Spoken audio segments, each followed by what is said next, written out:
thought I would be further along in life than I am right now, or just had that thought of things aren't going how I really, really would like them to be going.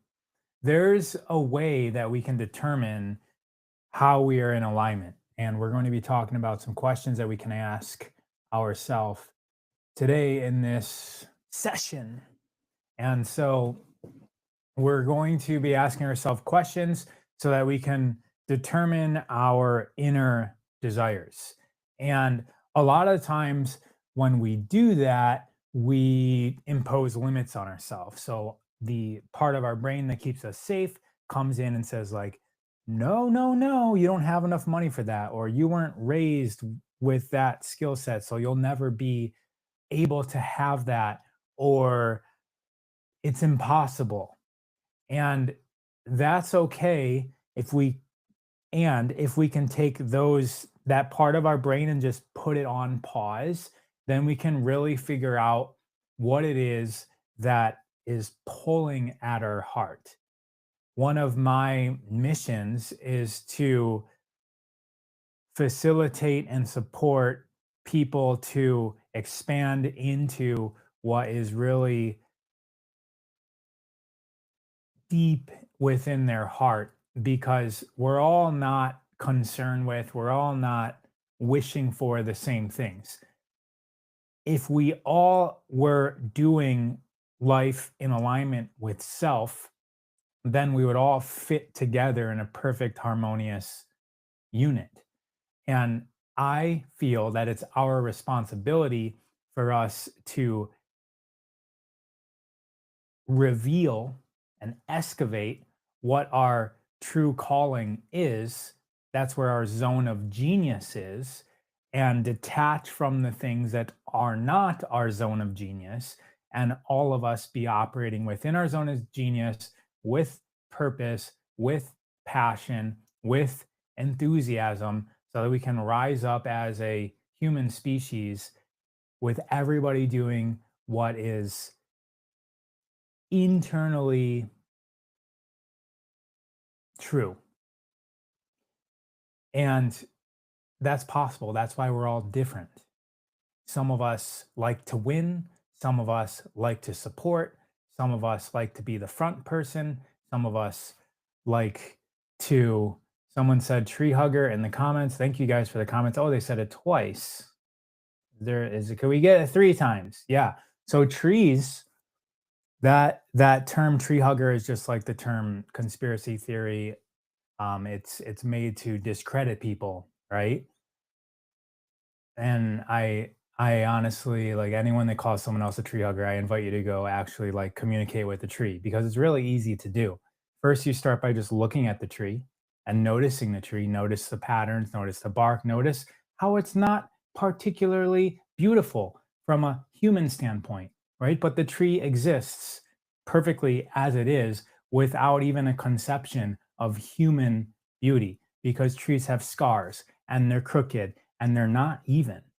Yet they stand there in more beauty than we can even comprehend as a human. And then we can take that and translate that into our life. And so it's not necessarily that you even need to hear the tree say anything. This is just about taking in, inspiring. So you're inspiring, you're bringing in the spirit of the tree to allow its essence to communicate with your soul so that you translate that into your life. How can you be beyond the measure of beauty, beyond the measure of good enough, and stand with your scars, with your traumas, with the turmoil, with the anxiety, and just be beautiful like the tree? That's the amazing thing with nature. It keeps freezing. So lots of people say that every time. I don't know if it's on my end or your end.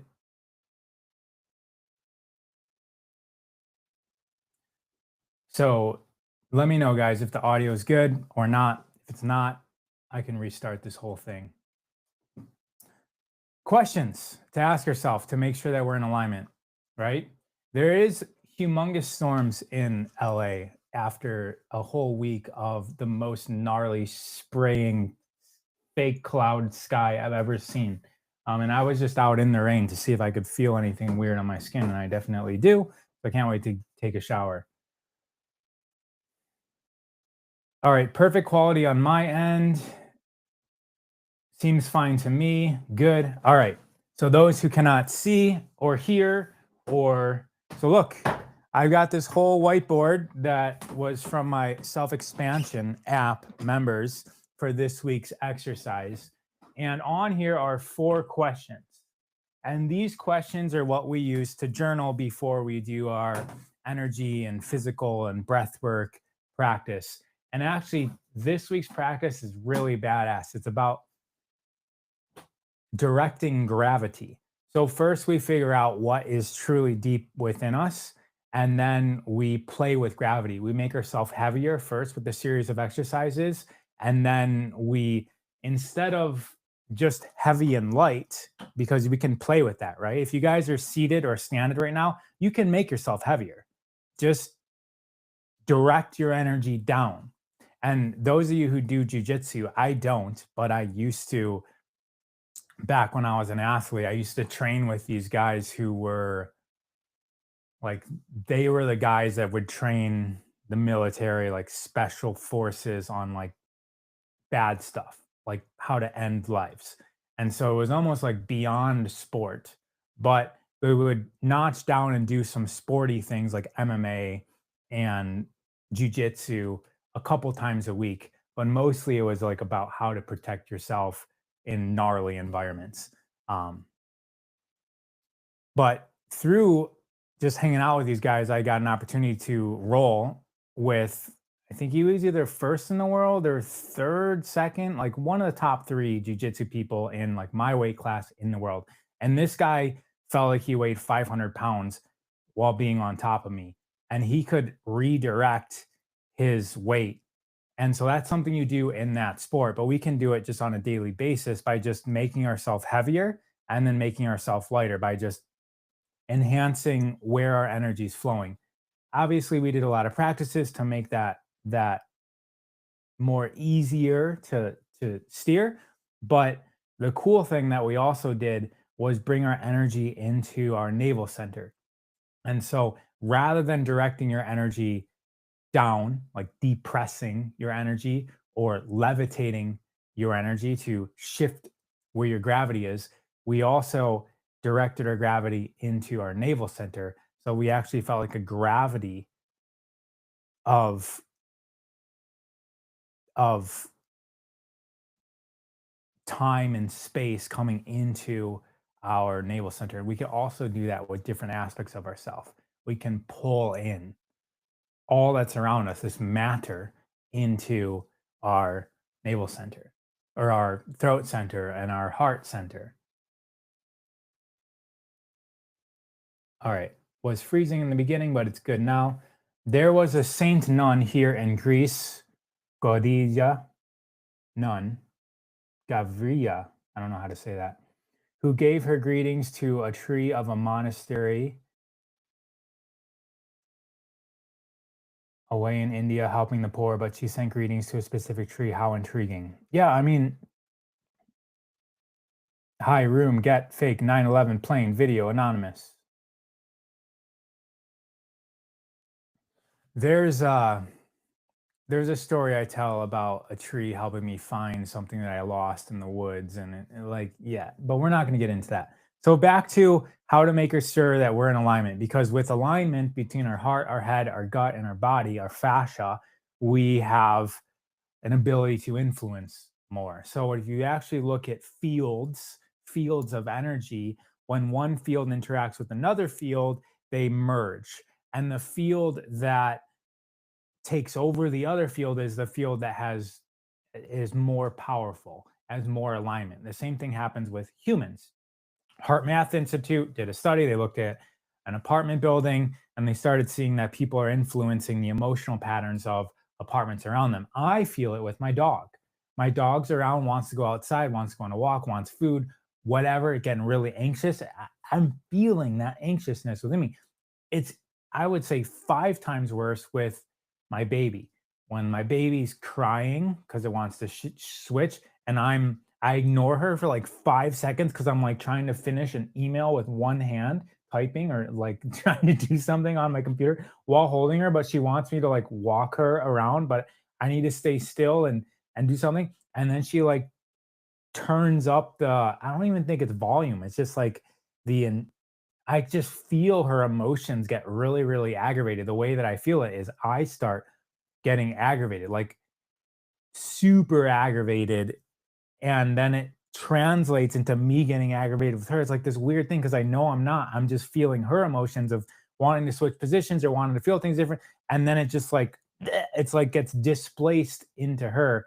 And it's like I'm playing with this. I'm like, I can feel this happening, and I know just because of decades of studying psychology that uh, that people do influence other people like that, and then we almost like this is a feedback thing. So if you're aggravated, you walk into a room, now everybody else also feels your aggravation, and then they associate it with you, and then they displace their aggravation, which came from you, onto you and then they find reasons with the mind on why it's your fault that they're aggravated, but really they weren't aggravated to begin with, you were.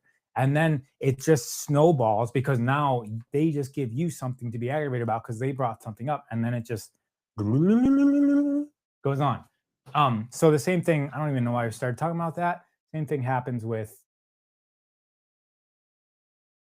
I have no idea why we're talking about the trees, maybe. Leadloff Continuing Concept is a good book. Warzone. Warzone has been leaving the weirdest comments, and now they're okay. Alignment. We're going to work backwards on this.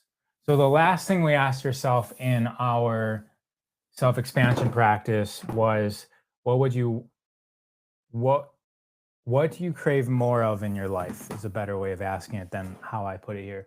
So what do you crave more of in your life is um usually you kind of feel those walls come up when you ask that. So what do you crave more of in your life? If you just tune into that, what do I crave more of in my life? So for me, it's like freedom. But then it's like, but I have responsibilities. I have this. I have to work. I have to provide. I have a wife. I have a daughter. I have a dog. I have a house. I can't just go to Europe and Australia and Africa. And so it's it's about noticing that. So whatever you crave more of, bring that up and then notice the voices that come up. And it's good. It's good for us to know our limits.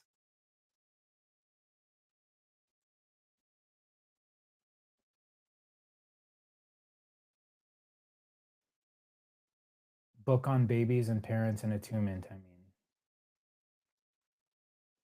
Merry Christmas from QLD Australia. Queensland, maybe Australia. All right, so when you notice those limits to expand, right? Self-expansion.app. To expand means to press out or up. To and that's the same definition of express. Actually, express is to press. To express is to expand, which means to press out or up, and to depress means to press in or down. And so now that we know those limits, we kind of know the boundaries of what happens when we admit to ourselves that we have these desires, we have these cravings.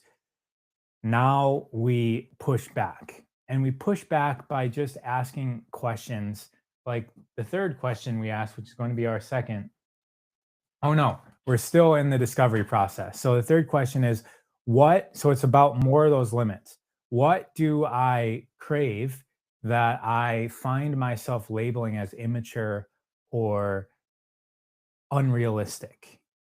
And so it's just more about like asking yourself, like, what do I personally feel is unrealistic? What do I personally feel is sort of like immature, a childhood fantasy?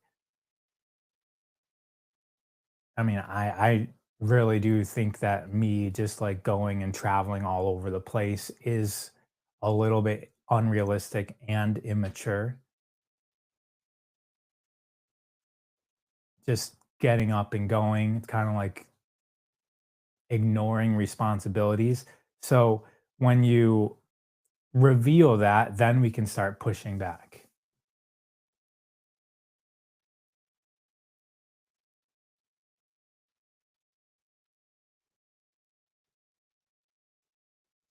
Warzone, I thought you said you're blocking. You said blocked. I was assuming you meant blocking us on this channel, but you're still here commenting. FBI had fake plane 922 video 1 year. I don't know what that means. You mentioned 9/11 earlier. We're not here to talk about that, but I was giving lectures on 9/11 like in college, 2003-ish.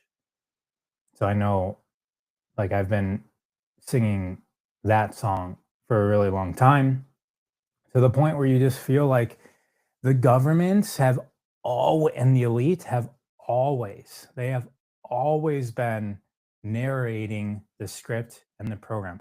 Always. Like literally always. That's the game here.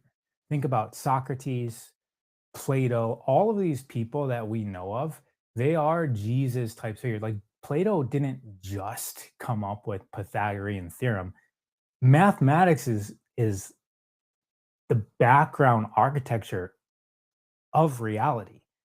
And what the solfeggio frequencies, the musical scale, that's that that's Pythagoras. Did I say Plato or Pythagoras? Pythagoras is I think I might have said Plato, but I meant Pythagoras. Even Pythagoras, that name comes from Pythos, who was an oracle, and Pythagoras's parents went to this oracle. I can't remember if it's the oracle Delphi. Let me see.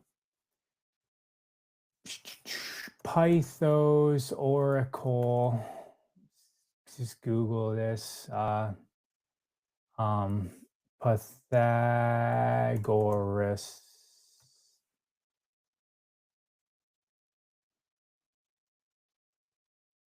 Python at Delphi's oracle named Pythia. Did I say Pythis? I meant Pythia. So Pythia was at the oracle at Delphi. And the story is, which I'm not going to be able to Google, but I'm just going by memory. I think this is coming from the book, The Secret Teachings of All Ages, which is an amazing book. It's one of my favorite reads, and it's not on this wall, but I could flip that open and look about Pythagoras. But that book is kind of like the 101 for all of these ancient teachings and ancient figures like Socrates, Pythagoras. And you'll start seeing this like the same pattern over and over and over. It's like this person came and influenced reality tremendously and then was killed. And then this person came and influenced reality and then was killed. And then this person came and influenced reality and then was killed. It's been happening forever, was my main point, right?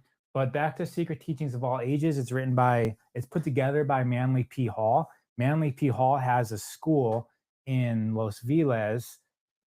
It's called uh, Manly P. Hall School, Los Viles. It's called the Philosophical Research Society.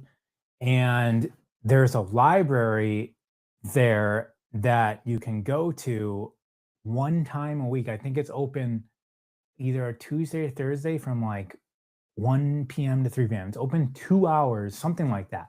2 hours a week.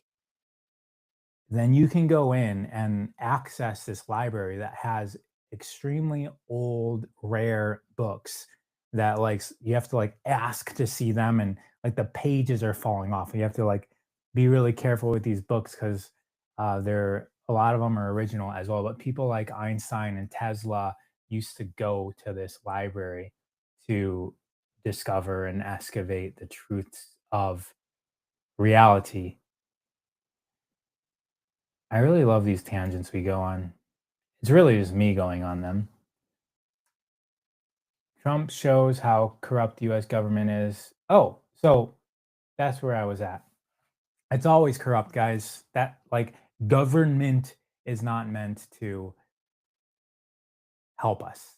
It's the same kings and queens and slave things been going on forever. Govern, meant, mind. So govern, control. So it's a mind control system.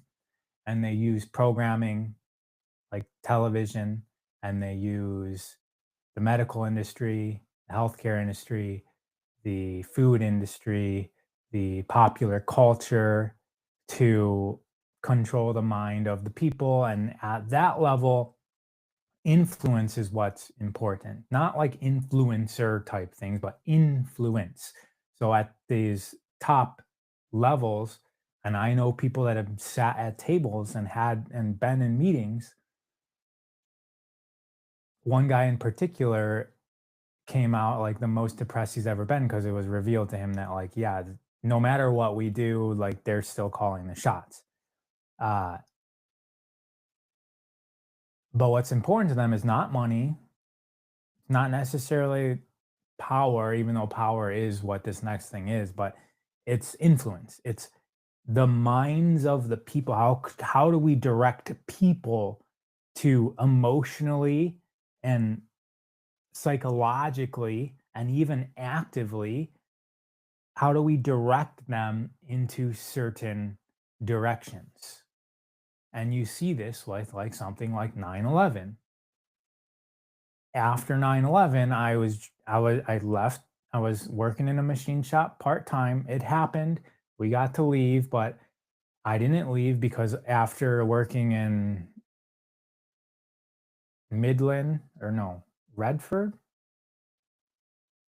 working at a place in Michigan, I had to drive all the way like 45 minutes to Fraser to go to my hockey rink where I practice every single day for hockey. When I got to so this was like 3 p.m. was my practice. 9/11 happened like late morning. So over the course of like 4 to 5 hours, I showed up at my hockey team practice, and we're all just like 18, 19-year-old boys filled with testosterone. Everybody was like they're like just ready to like go to war basically. And then people would enlist to go to war, and that's all just anger, right? So you influence a society of people through anger to want to go to war, and then we use war as a means to invade. And we think about things like oil as the reason. First we like we're sold that it's a safety thing, right?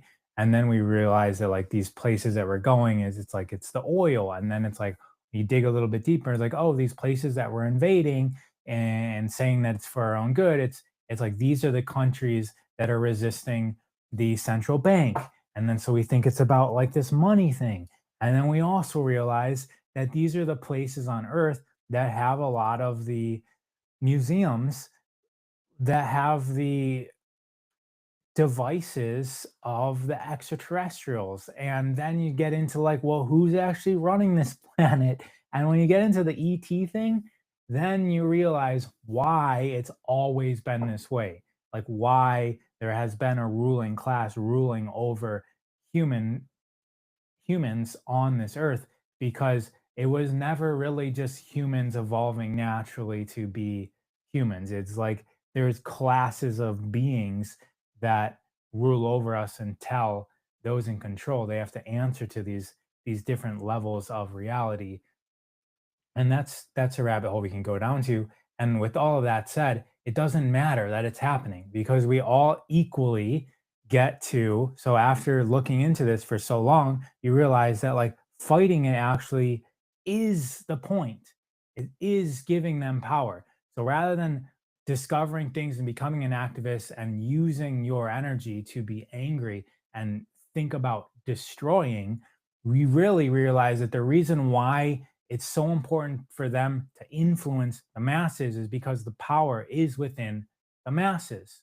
And so if you're still trying to fight resistance by resisting, you're still within the game that has been set up to rule us.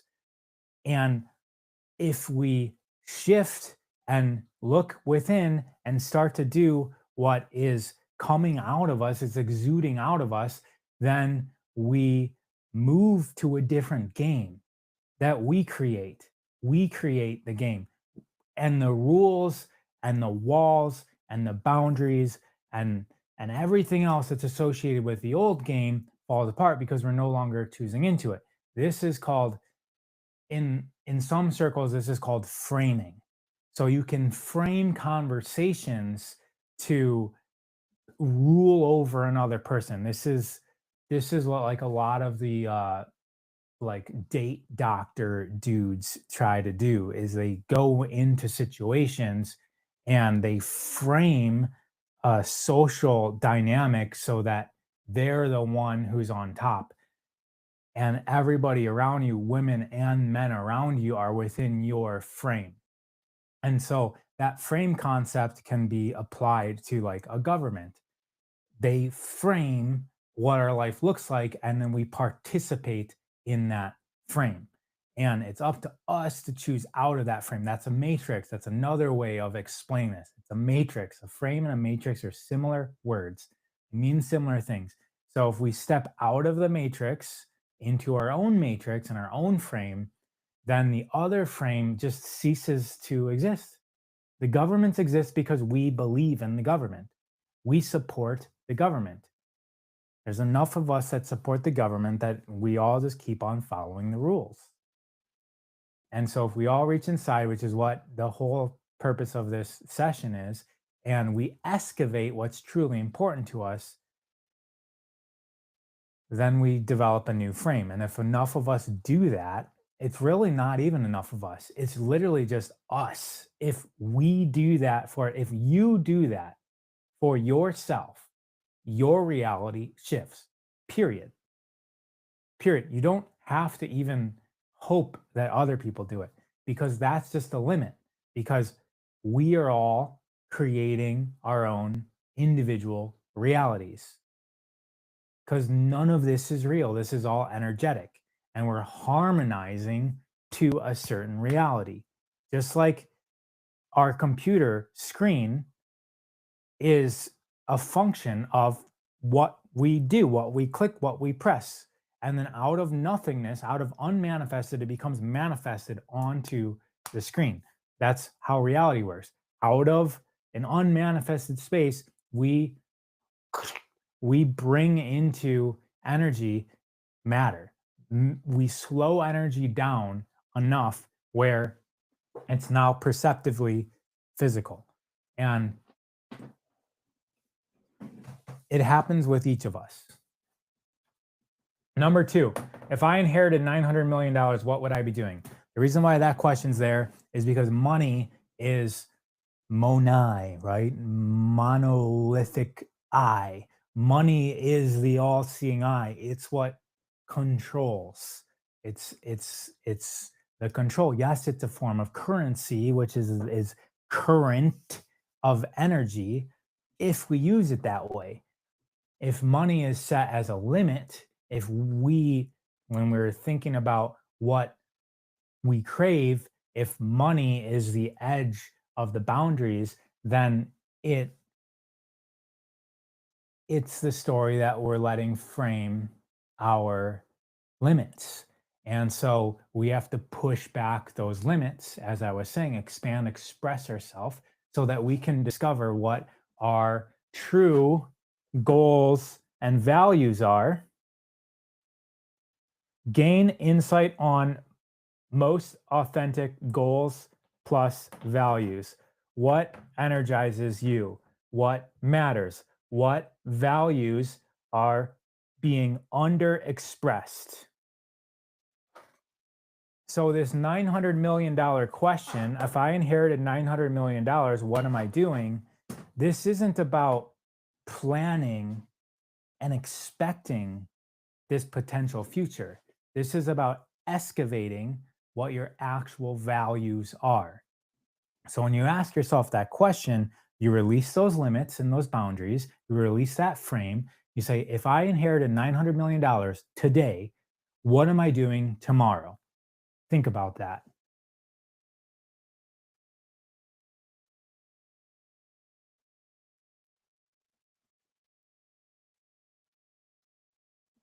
and put it in the comments.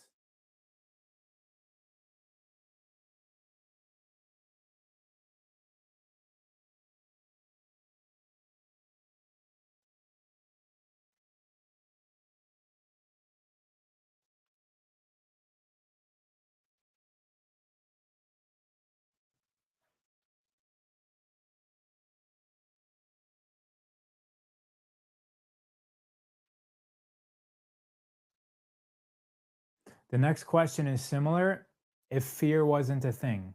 So you look at the framing of your own fears and insecurities. If no fear, what would you feel pulled to? So if there is no fear, fear is an amazing thing. It's a beautiful thing. Keeps us safe historically. Nowadays, it's generally the direction that reveals it reveals the direction of your deepest desires is what most fears are. Obviously, there's the traumas that we have, but a lot of times the traumas that we have, we've closed off, we've closed those doors, and we really fear going in that direction. We really fear having a romantic partner if we've been abused by in that section of life. I'm trying not to use the actual words because I don't want this video to be pinned of some way. Um, but there's a calling for that. It's missing, and so if we get rid of the fear, which direction are we going? And then we can do the work on managing that fear. But if we can get rid of that frame that I'm not going this direction, what does life look like for you? And so we've built this new frame where we understand what our limits are. What would you want more of in life? This I changed to crave because that's a better word. What do I crave more of in life? What have I been postponing because it's immature or unrealistic? If I inherited 900 million, what am I doing? If there are no fear, what am I feel pulled to? And then we reveal insight on our heart. It's away from this. It's away from the framing of exterior governments and societal pressures, and it's away from our own internal fears and our mind that tells us why we need to be a certain way. And then we're at the root of who we really are. And with that, the goal isn't to be that right now. The goal is to take one step in that direction by looking at your current life, and you can just reframe how you think about a certain thing or adjust what you're doing in life. So the example I have written here is if you have a life that you're working a lot, and when you do this exercise you become aware and you excavate your love and your passion for creating art. Maybe you're a creative person but you've been stuck in a business or a 9 to 5 or child development of a family, and you've gotten away from your creative aspect of yourself. And through this practice you realize that if I had $900 million, if I had no fear, if if I didn't have any responsibilities, what I would be doing is fill in the blank. How can you take that fill in the blank and infuse it, sprinkle it into your life now? It could be just doing exactly what you're doing now, but doing it colored in with the filter of creativity, or it could be like, well, maybe I get up an hour earlier on one night a week or night. You get up at night. That was weird. You get up earlier 3 mornings a week and you practice this just for you. Nobody else, just for you. And now you're more whole 3 hours a week. And it's a step in that direction. It's the step in your self-expression of the truth of who you are. And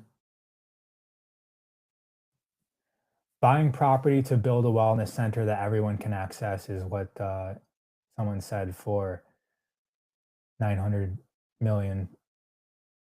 Warzone Real One says fight. Yeah, I mean, I've been through that. The wellness center I've also been through. I created gyms. So I've done this practice before and then went and created professional careers. There was a time in my life where I, played what I thought was the most.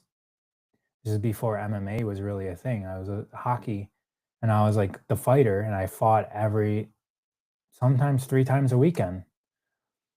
Definitely every weekend I fought for several years. And street fights too.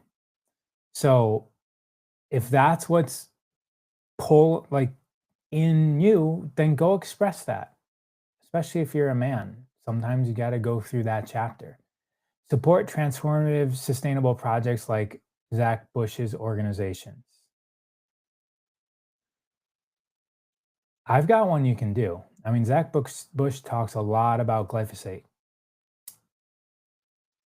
and we've got the only solution that actually reduces glyphosate in the human body. His product binds the junctions together, which is great.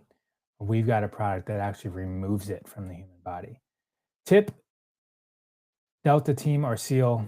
All right, yeah, go through the work. I've trained Navy SEALs. I've trained people that have been going into those special forces. It's something that you do. You don't just say it. Like you get up, you go swim, you go run, you lift weights, you build a brotherhood with the other guys that are going to the gym 10 times a week. You eat a certain way all day long and you can start doing it. You don't necessarily have to go to war, but like just can you infuse that into your morning walk with your dog? So back to like what it actually is to be a Navy SEAL and like EOD and like all these special forces, Rangers, uh, that's a whole life of discipline. Are you able to infuse that into, like I said, your morning walk with your dog? Is there something that you can do? Something that you can do that's pretty like badass. It's just like it's not really badass, but it makes you kind of feel like you're challenging while you're walking your dog or doing something silly like that. Silly in comparison. It's not necessarily silly. It's just like it's what we do is like hold your breath. Just walk and just hold your breath from one light pole to the next light pole, and then start breathing regularly without gasping for air from one light pole to the next light pole, and then hold your breath and just do it every other one. Or you can do mailboxes. You can start off with mailboxes. But there's ways that we can work on that like badassness of like, especially if you're like a man who hasn't really expressed your warrior side of you, you can just make things more difficult is a way to do that. Testosterone craves difficulty and also testosterone um, is influenced by the amount of difficult things that you do. Meaning if you make the things that you're doing more difficult, then your testosterone levels will increase. And then your testosterone levels allows you to be motivated to do more difficult things. And the more difficult things that you get more comfortable with, usually the better your life ends up being. Help communities around the world to be free from the matrix. Yeah. So start Like, these are good goals. They're so how can you turn that into something that you do now? Is there a way that you could be free from the matrix? Start with yourself.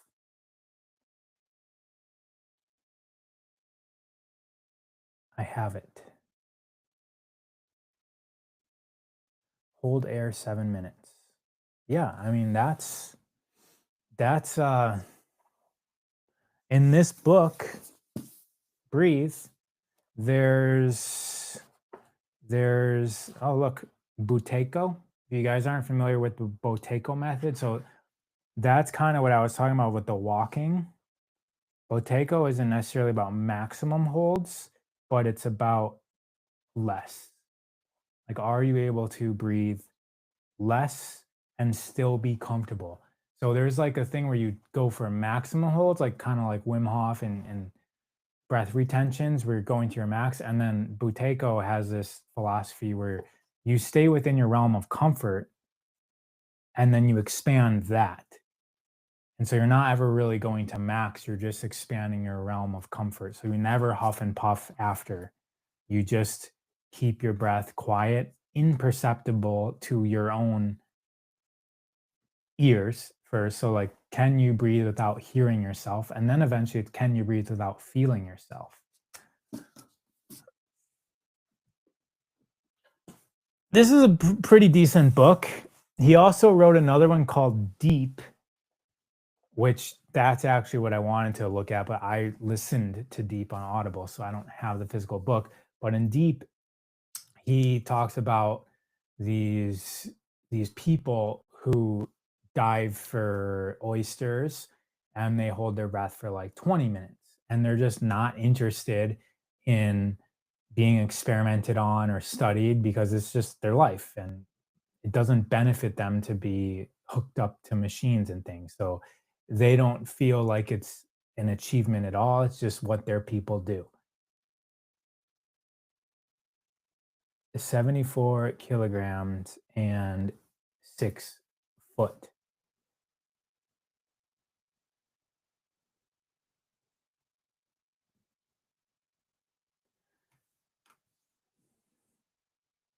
So that's pretty good if it's all muscle and stamina.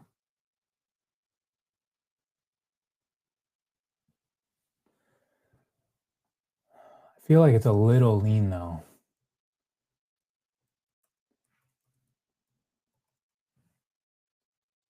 Yeah, it's a little lean. I weigh more than that right now and I'm 5'10". But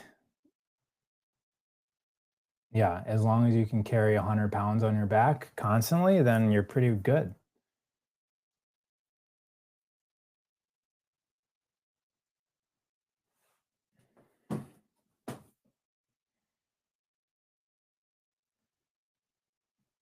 So I have right here, instead of how can I make this happen, we think about where can this value touch my life now? So as you guys are like considering what you would do if you had a lot of money, no fear, no ties to the frame and the construct and the matrix that we've convinced ourselves is necessary, as we start to reveal and we dig deep and we excavate what is really there, it's not about like making that happen. It's just what is this thing that I value and how can I express it in my life now? And when each of us do that in our own life, when you do that in your life, you start to feel that light. You start to feel something just fell down outside. You start to feel that that glow and that's like your spirit and your soul lighting up. And my invitation is for you guys all to do that, and it's pretty simple. You just ask yourself the question, how can I how can I express this value in my life. So the book Deep is written by the same person that wrote Breathe, which is James Nestor. He also is on Instagram. Um, I always really like, I've read a lot of books, so they always come up. So I mentioned Breathe and Deep, and I also mentioned another book too, didn't I, at the beginning of this? The Secret Teachings of All Ages. That's another book that I can't recommend enough. I actually gave it to somebody, my copy, and then the next day I was like, "Yo, I have that book all highlighted, like, it's highlighted everywhere. Can I have that back?" And then I bought him a new one. I was like, "I'll send you a new one." I can't believe I don't know where my copy is right now, though. All right, guys. So, like children, live out their dreams within their right now capacity. Exactly. Thank you for bringing that up.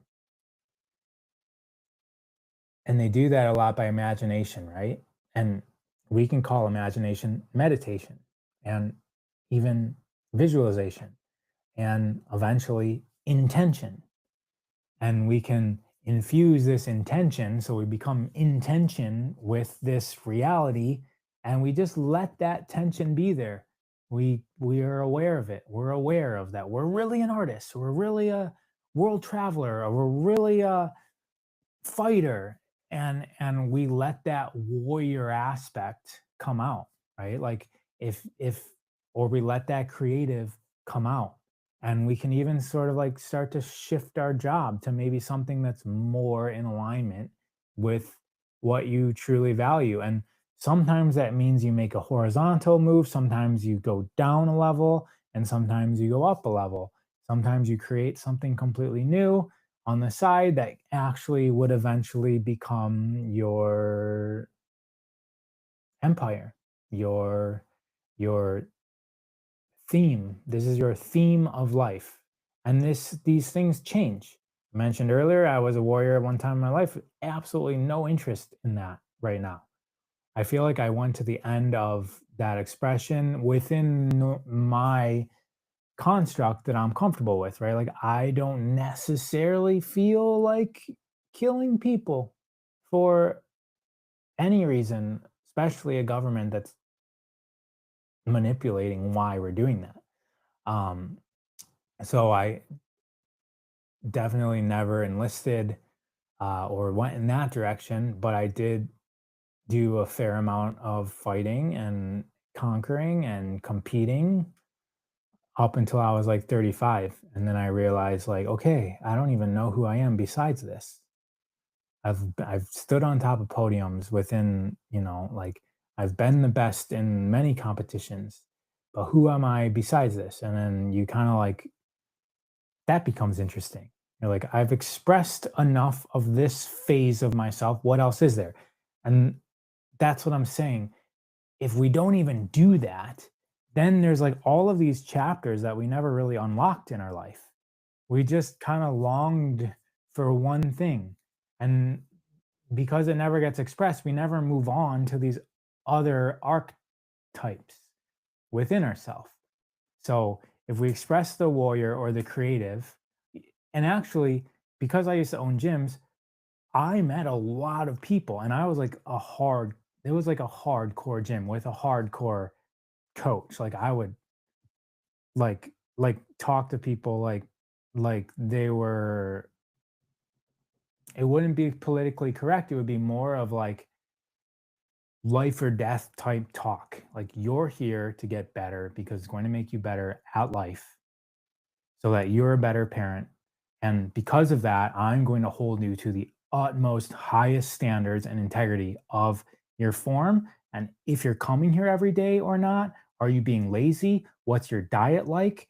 I was like that stern with the people. So my point is that the people that ended up being attracted to that, a lot of them were the people that were creative or did yoga their entire life. And so they kind of fully expressed some other version of their life for 10 to 20 years. And then when they would walk into my gym and I would be there and I'd be like, why are you late? Everybody, Jenny was 5 minutes late. So that means that the rest of you are going to do 100 burpees. And Jenny, you sat there and you watched them do it. And and a lot of people would be turned off by that, but the people that actually crave that were the ones that weren't ever in that environment in their life. And that was interesting to me because I was like, oh, these people that have done yoga their entire life, they now come to me to be this asshole because it's like the opposite of what they have experienced in their life. And so we're going back and forth, right? We're experiencing things and we get attracted to things, but if we never ever go for it, if we never ever infuse what we're craving now into our life, then we're just always in tension that gets unresolved. And that's like the cloud that is raining on us all the time because we're never taking responsibility and doing what we're being called and pulled to do. And so that's the invitation is make sure that we're expressing what's inside of ourselves, even if it feels destructive, if it feels different, if it feels icky, if it feels like this isn't me, this isn't what I've been taught to be. That's the point. We need to express that.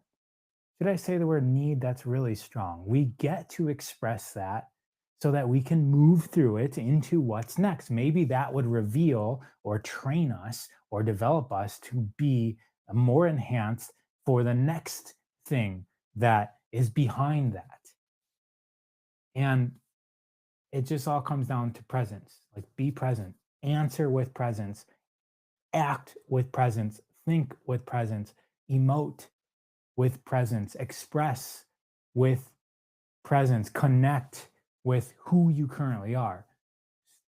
Stop pretending. And that a lot of times takes checking in. Am I still this nice, happy go lucky person? Or am I like more like this? Am I like more concerned with crushing competition? And let that influence you because we're all shifting with the stars, with the planets, with the rotation, with their life cycles. And it's beautiful when somebody's in alignment. We all feel it. And you definitely will feel it within yourself. Does a man have to feel accomplished before he can let it go?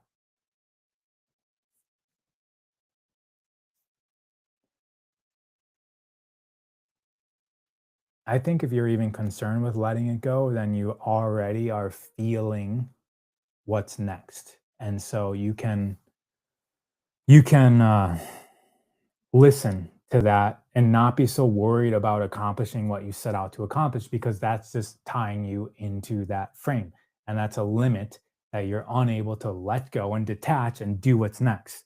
And so I feel like the way that you answer that question tells me very like I don't have any weight to that, but it tells me the little bit that I can extract from the way you ask that question that if you're even considering letting go, that's a intention from your future self pulling you out of where you're currently within your current matrix and you trying to hold on to finish what you started.